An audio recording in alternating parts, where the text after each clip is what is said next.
afternoon, everybody. My name is Donna Fiesel. And I'm Cathy Tillery. We are your host of The Edge with Donna and Cathy. Thank you so much for watching every day, Monday through Friday. That's right. 1 p.m. Central, right? That's right. 1 to 1:30. So mark it. You can catch us on Facebook, Abundant TV. And if you say, what in the world is Abundant TV? Well, you can pull it up on your Roku. All you have to do is add it. And guess what? It's free. Oh, and I got some news for you. Okay. So Rob was on the show yesterday. Okay. And Rob made an announcement. We are in Australia. Wow. Yeah. So we're worldwide. Just meet. We're in. Yeah, you know what? They're going to really love our accent. Oh, We're from yeah. the South. Well, and a lot of people don't like us over there. And a lot of people back years ago, Donna, when I was young, and I was modeling like in New York, they would actually say, "Are you from Texas?" And I'd say, "No, I'm not from Texas." What is it about people in New York think well, we're from Texas? some it's our southern drawl. You can actually tell someone that is from Georgia. Their southern drawl is a little different than ours. Our southern drawl is kind of the same. Well, I think if you speak correctly, maybe, if you want to say, I guess that's the right word. And you don't hear our accent quite as dramatic, maybe. You should see us off the air. Oh, yeah, yeah. We really drag it out. Yeah. Because everything. We've got some slang One going on. syllable is going to be two syllables. Oh, we've got some slang going on. Okay, so I dressed a little fall-y today, and you did too, because now we're in the fall, even though you're in Alabama. So guess what? Still 100 degrees out there. Yeah, and for those people like in Australia and all over the world that's watching, right, or all over the United States on Abundant TV and not Facebook, well, in Alabama, you can have all 4 seasons in 1 week. Oh, but in 1 day, actually. Yeah. We've had tornado warnings, one like in the morning, and then snow that night. Yes, we have. It's weird. I mean, we have. But this is the best place. So if you're thinking about actually starting a business, right here would be the spot. Oh, Alabama, though, let me tell you, you might can have all 4 seasons in 1 day or 1 week, but it's beautiful. Well, it's because we like variety. Oh, yes, because we don't have snow but 1 day, and usually it's gone. We don't have snow, we have ice. Yeah. But we don't have much. Well, you know our friends our Yankees who live up north, they laugh and make fun of us. So one of my friends who is from New York, I said, yeah, laugh and make fun. But your snow is different from our ice. Yes. Because it's nice, pretty, fluffy stuff. But you get here as ice. Yeah, because in Alabama we have to do the salt trucks. Well, they do that up north too. But they have that white, fluffy, good snow. Good snowman. Well, people drive in it all the time up there, and here in Alabama, you got to watch out because most Alabamians don't know how to drive in snow. Oh my goodness! Because they drive in the ice. Kathy, you remember the blizzard of '93? Oh my God, that was bad. Okay, I was working with a bunch of folks from up north at GTE, and they were always making fun, laughing, saying every time just the thread of snow, you all get the bread and milk. There's no bread and milk to be found, which I never do that, but we've got the name of doing that. Yeah. So guess what? The blizzard of '93. So then, guess who went to work? Guess who showed up at work? You did. I did. None of them did. So this is what I had to do it. So I had everybody's home phone number. So I called Ed and I called everybody. And I said, where are y'all? Like that. And they were going, well, there's a blizzard outside. And I'm going, but I'm at work. Remember? Y'all were making fun of me. Remember? No, it wasn't fun to drive to work. It was going up Quintard and. Well, I remember the last big snow, which is actually hadn't been that long ago. What was that? 2013, 15. I was living in Charlotte. Yes. Okay, it was really bad. That was when I-20. Which is the interstate between Atlanta and Birmingham. And Calhoun County sits in the middle, in between those two large cities. And the interstate was completely shut down. My diabetic daughter got caught in that. Oh, no. It all worked out. Everything was to the good, you know. But I remember me and Chris, that's my husband, loaded up in his truck that is a 4-wheel drive. And my son was still home, so he was still in high school.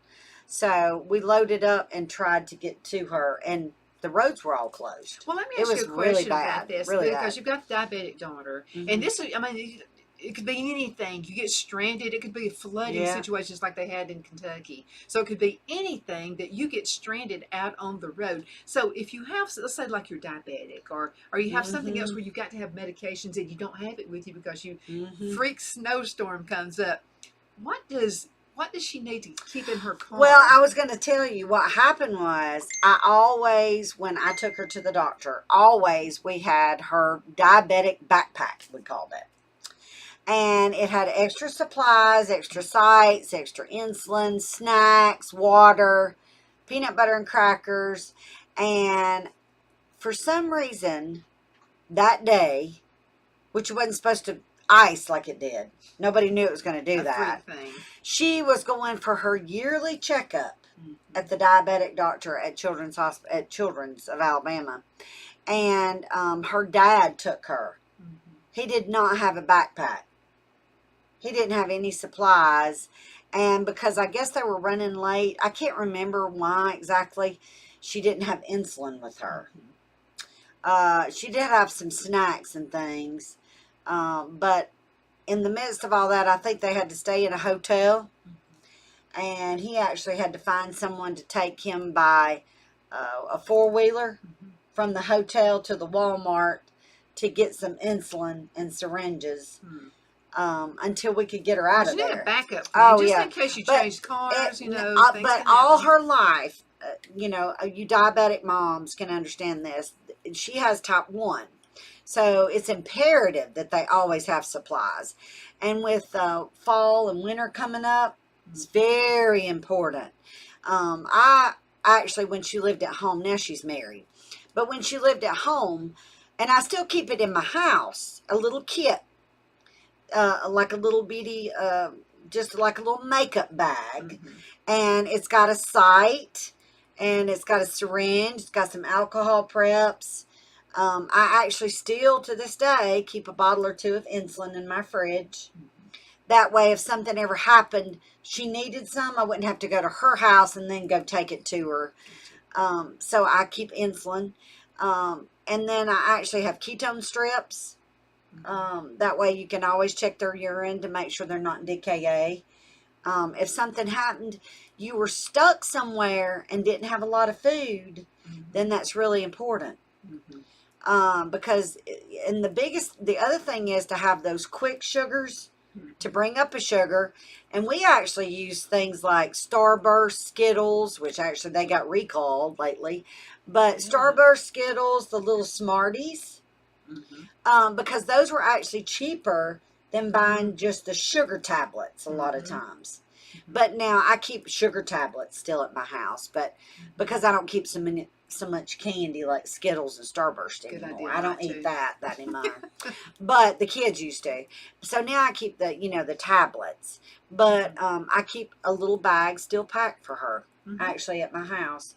But you've got to have those things. Make sure you have protein snacks. Like, luckily, she had some peanuts. She ate peanuts because peanuts didn't raise her blood sugar up very much. And so then that way she could still leave her basal, because she has on an insulin pump. She's been on that since she was 5 years old. So she could actually keep that basal going, which is actually what prevents the DKA. You got to have that continuous insulin going, Type 2 diabetics, now their pancreas still makes some insulin. So they don't get into trouble with the DKA quite as quickly with a type 1 if they're on, especially on an insulin pump, because it's short-acting insulin. You can get into trouble in 4 hours if you don't have insulin on board, but with the type 2 diabetics, usually they take pills or shots a few times a day. Yes, they could still get into trouble, but a lot of times it takes a few days for those highs to start making them feel bad. Whereas the type 1 diabetic, she's going to feel the effects in 2 hours without insulin. She's going to start getting nauseated. Her stomach's going to hurt. She's going to start getting a headache. Basically the same symptoms, if your blood sugar's high. Sadly enough, with the type 1s, they actually can have ketones with a perfect blood sugar. And that's a lot of times it's due to exercise. You know, if they're out running or cheering or playing sports, they're using a lot of energy, you know, so their body's burning it. Whereas someone that's not diabetic, you probably would drink a lot of extra water and your legs wouldn't cramp. Oh, by the way, that's something else you need to keep in the car too. Bottled water. Yes. However, you need to kind of, switch it out every once in a Yeah, while. about every 6 months, I think they I say. do once a month. Do you? I do, just to be, because we have these hot summers. She's better than me on that. No, this girl is. Because of the hot summers. And I always wonder, and I want to ask your opinion about this, because you're in the nursing and you know all this health stuff that I don't know. So have you ever been to like a service station or a grocery store and they have water sitting out there and you see the sun hitting and it's outside? I don't buy those either. Does that not affect it? I don't know. But I would think, when you think about it, they tell us plastic containers, when you put them in the microwave, glass. Think about it. If you put plastic in the microwave, some of the articles are coming out saying that some of those particles could possibly can get in your food. I don't use Tupperware in the microwave anyway. I always use glass. Glass, Pyrex, something microwave safe. But glass is actually better. That's what I use, Donna. Oh, and it's easier to clean too. Oh, yeah. You ever tried to get the spaghetti stains off of Tupperware? Oh, yeah. Or something. Oh, it turns orange. Yeah, and then I just wind up throwing it away. Yeah, it's bad. And I know it's clean. I just have this thing about it. But if you have some ideas on that, please let us know. You can email us at Cathy@icradio.media or Donna at icradio.media. The same deal. So email us and let us know if you have some more tips or ideas that you would like for us to talk about on these little random shows. Like today, we actually have a good topic. We're going to continue on one of the things we started a few shows ago. I'm going to change that whole format. Okay, I think we need to do that for the next show. Okay. Because it's going to be, heavy. So you got to really make sure you stay tuned to the next show that's coming up as well. We're going to be kind of copycats. That's all I'm going to say. We're going to be copycats. Yeah, because we did a lot of recipes last week of ours on the previous shows. So you will enjoy these. These actually won't be mine and Donna's recipes we're sharing. We're copycat, like well-known stuff, like well-known restaurants, and we're going to be talking about those. But while we're talking about what to do out on the road, preparing. We're about to be in hurricane season too. Yes, and there's already a few tropical storms out there as well. So what do you do when you get caught and you're in a situation? I wanted to talk about storm shelters. Okay. And kids, because I've got to tell you this. We bought the farm my grandparents lived on. Right. Well, my Aunt Nova lived just right down the road, and they had a storm shelter. Right. So we would come in the summer. We grew up in Oxford, but we would come in Oxford, Alabama. And somebody asked me one time if I was from Oxford, England. Would you think I'm from Oxford, England? No, not with a southern accent. Oxford, Mississippi, maybe, but not England. But anyway, so we were with. My grandparents would freak out every time a thunderstorm would come up. And so we would go to Aunt Nova's house and get in the storm shelter. I was always freaked out at the storm shelter. And the reason I was because to me it meant bad news. Storm shelter was just it like underground in a building? Yeah, but the only time we ever went out there was when it's really bad. And so it was like they had to make me go. They would have to drag me in the car for us to get to Aunt Nova's house to get in there. I just wouldn't do it. So I've got ideas, and I know you do too, on how to make it friendlier for the kids. You don't want them worried. You don't want them crying. No. Really, I was a handful, I'm sure. So you need to make it a friendly place. Not where they want to stay in it all the time, but what I'm talking about is when you say, let's go to the storm shelter, it won't be a bad thing. Right. But there's something my aunt used to do, and she would keep water out there. Okay, so you go with it. So I'm feeling her on this, and we're gonna talk about storm safety right now. We were talking about ice and snow in your cars. So let's talk storms. So, what would you put in a storm shelter to make it a friendlier place for the kids? Well, so you're going to have to elaborate on a storm shelter that doesn't have things in it. With my children, we have a basement. When the kids were growing up, right? So what I always made sure is a place to sleep. I actually used to keep like a twin bed down there, a couch, a TV so we could watch James Spann, because he's the tornado. He always tells us, he always lets us know about the weather. And then waters, snacks, crayons, coloring books. That way, if the power did go out, they'd have something to do other than watching TV. Because the kids are you. Oh yeah, well both, right? Yeah. A little radio. I still actually keep that radio and a TV down there. Make sure you got the batteries to run the radio, because usually it doesn't pick up like a weather. It's not a NOAA radio. I used to have one of those though. If you have small children, you need a NOAA radio, to be honest. So go pick you up one at Walmart. Got one here. Yeah. But usually I just watch James Spann now that, you know, the kids are older now when they come over. And now my kids still come over. You know, two of them that live close by, and the other two, if they want to come, you know, if the tornadoes are coming, they'll still come get in the basement with us. But I keep a radio, and usually I listen to a local radio station, you know, like an Oxford Woodard broadcast. I think that, you know, that station, I usually listen to them because they kind of will let us know what's going on if the TV goes out and you can't get James Spann anymore. But snacks, waters, something for them to do. Toys if they're little kids, you know. Oh yeah, toys would be great. Make it a fun thing, right? Or games. But the thing about it though, flashlight.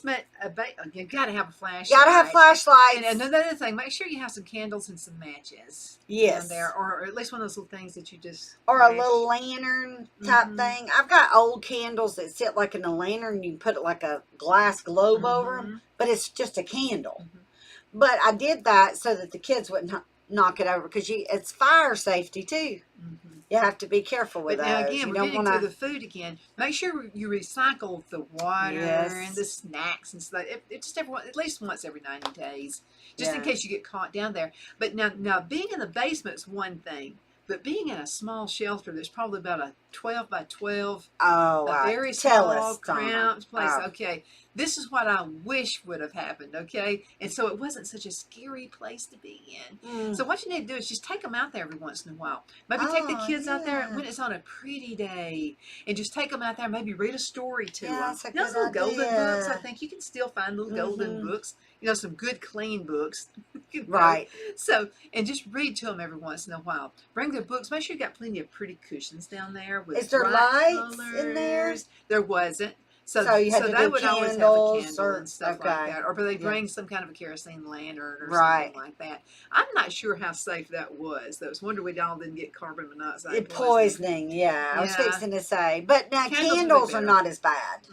You still can if you have tremendous soy candles, okay? Because the soy candles are going to burn longer. You know those little tea lights? What are those? A paraffin candle. If you burn a paraffin candle tea light, they're just little bitty tiny. They're white usually. Usually white. They can be different colors, but they're little tiny ones, about an inch wide, something like that. If you get a paraffin candle, those burn for about 45 minutes. Wow. Okay.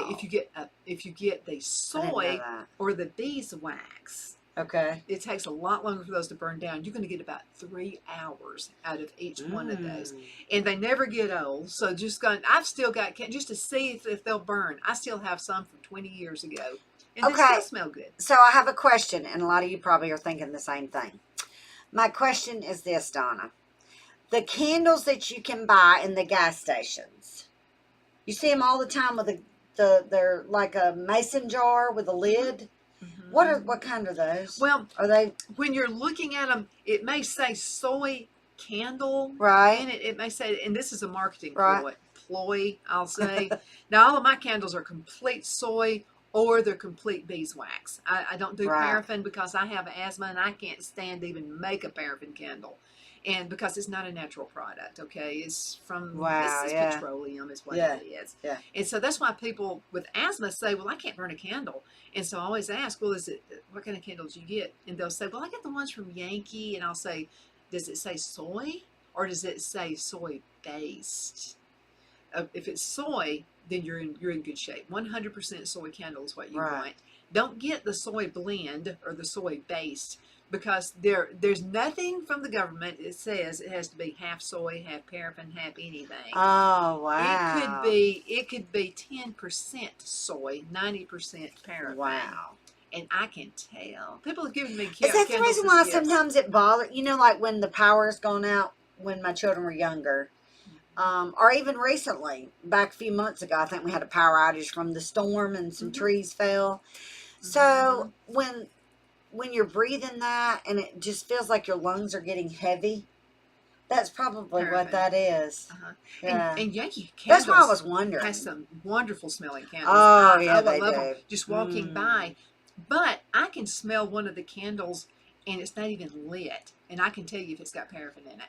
My lungs tell me. She's going to have to come to my house and sniff out my candles. I'm just going to go smell her candles. I'm going to go throw that one Probably away. when you walk in the door. Soy. But make sure it's natural. And I've got some of her candles. And just because it says soy doesn't mean it's 100% soy. Right. So really look out for that. And you can also check ingredients. Sometimes you can check ingredients and they'll tell you what it has. Wow. But if it says soy based or if it says soy type, it's not a soy candle. Right. It needs to be 100%. So anyway. Okay, back to our safety rooms. Or what's something else you need? I know I just thought of. You need to do soy in the candles. In make the sure candles, it's 100% yes. because those little tea lights are going to be, I've had them last up to 6 hours. Wow, that's burning. good. So that's good. And you want it, for, if nothing else, for long lasting. Right, okay. right. Jim. The other thing is, y'all, this is really important. If you have a backup generator, be sure don't plug it up. Don't crank it up near an entrance to your home. Don't put it near a door or a window because you can get carbon monoxide poisoning. Oh, yeah. Make sure you have a little carbon monoxide detector near your basement.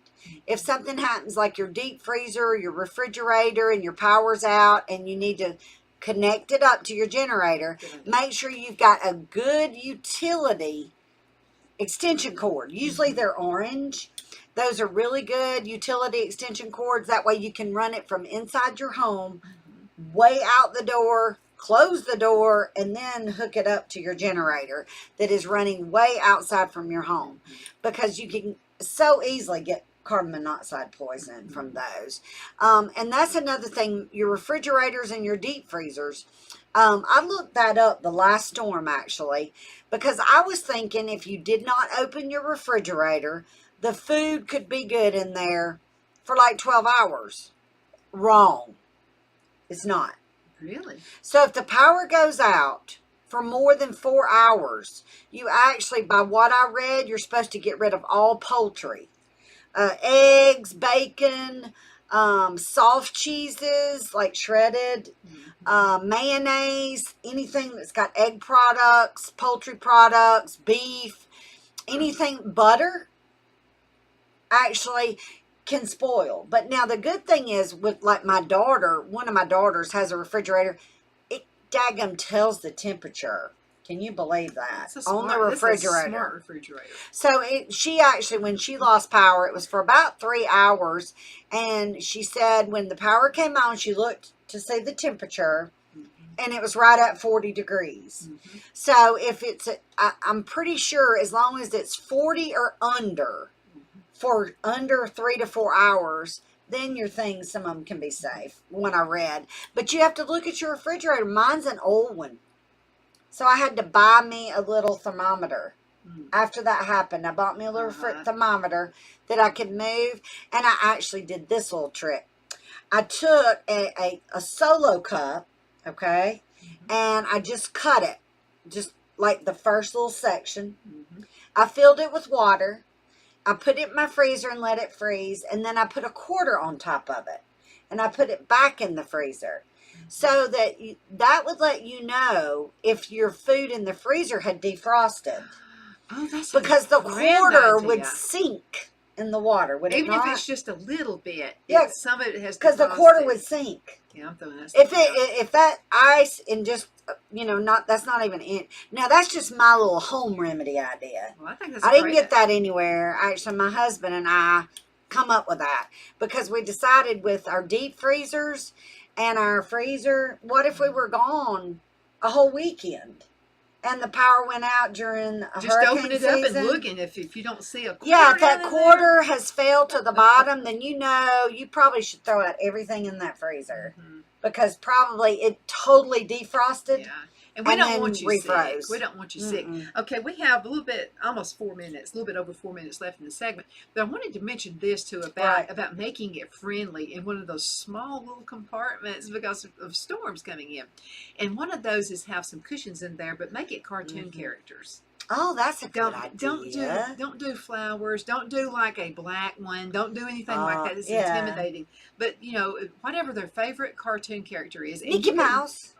Any of those, whatever their character is. Yeah, Donald Duck, Mickey Winnie Mouse, the Pooh, Bugs Bunny. Yeah. The kids even know what all that stuff is now. Yeah, I think they do because a lot of them still watch those older. I saved all those VHS tapes for my granddaughter, actually. We'll be watching them soon. So do that. Let it be cartoon characters. In other words, it's a friendly place to be there, And let them feel warm. Yeah. And another thing is if you can find one of those, I don't know if they still make these or not, but they're little small portable TVs. And back in the day, I saw them, and they would even have like a little hookup where you could put a DVD player. Yeah, so you can play movies. Yeah, and have some movies down there. Now that in my basement when the kids were younger, I had a VCR VHS tape. Now we have a DVD player, but that's really good because it distracts them. Yeah, and make sure that the other most safety type thing. Yes, you want to make sure they feel comfortable and safe. So you've got your flashlight, you've got a radio to where you can hear what's going on. And whether you're in the basement or in one of those storm shelters, make sure that you have pillows, like you were talking about, but in a basement or wherever. Cover their heads. If you do not have a basement or a storm shelter and you can't go to one, put your bike helmets on, those kids. Good idea. Because those bike helmets, James Spann even talks about that. Bike helmets, motorcycle helmets. Go where there's no windows. You want to be somewhere in the middle. Like smallest where our restroom is? Okay, it's outside. There are no windows, none of that. So it's right in the middle. That's the safest part of the house. And so when the tornadoes hit here a few years ago, we were still living in Charlotte when that happened. Right. And so it blew the roof off my brother's house. And what saved them was being in the middle bedroom. There were no windows, and they all got something. Well, Jesus help that. Right. But they were in the middle of the house, and it saved them. And that's what James Spann he'll always say in Alabama. You go to the smallest room, no windows and doors, and interior walls. So in other words, a closet. If you could all fit in there. Not my closet, so I got them crammed full of stuff. It needs to be walls, no closets. Yeah, but get out of your car, please. Don't be in a car if the tornadoes are coming in Alabama. Don't do that. No, get out, run in the quick rip, and jump in their bathroom. Do they have tornadoes in Australia? I'm sure they do. I don't know. Yeah, you know. Somebody email us. So let us know about that. Now, I do know a rare one hit England a few years ago. You remember that? That was just rare. And a tornado actually went through England.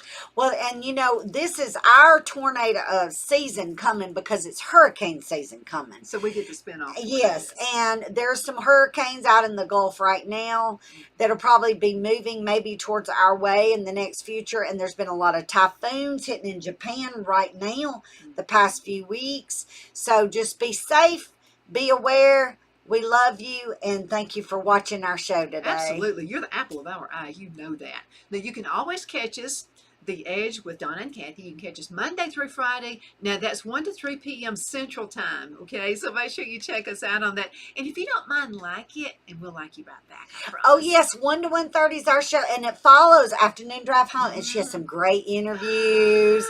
So if you're watching our show, just stay with Abundant, because you'll see her next. Absolutely. So you guys take care. We love you.